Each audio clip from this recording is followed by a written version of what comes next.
Hello everyone, স্কিফি ফ্যামিলিতে তোমাদের স্বাগত জানাই। বিয়ের সময় দেখেছি বাড়ির মেয়েরা ফুলসজ্জার ঘরের দরজা আটকে বরকনের কাছে মোটা টাকা ডিমান্ড করতে। আগে টাকা দেবে, তারপরে বরকনে ফুলসজ্জার ঘরে ঢুকতে পারবে। তবে আজ তো আমাদের বিয়ে নয়, বুনু এটা তাহলে কি করলো?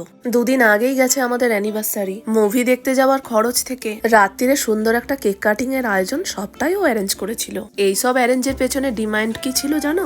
দামি একটা রেস্টুরেন্টে ওকে খেতে নিয়ে যেতে হবে, তাও আবার আমাদের শহরের রেস্টুরেন্ট গুলোতে নয়, যেখানে আছে একই ছাদের নিচে সব রকমের ফেসিলিটি। এই যেমন হাওয়াই মহল বা কাচের ঘরে এসির নিচে বসে লাঞ্চ বা ডিনার করতে পারবে। তাই বুনুর আবদার রাখতে এসেছি আমাদের শহর থেকে প্রায় অনেকটা দূরে এই কিচেন সূত্রা হোটেল অ্যান্ড রেস্টুরেন্টে। দাঁড়াও, তোমাদের একটা মজার জিনিস দেখাই। এটা করবে একদম কি দরকার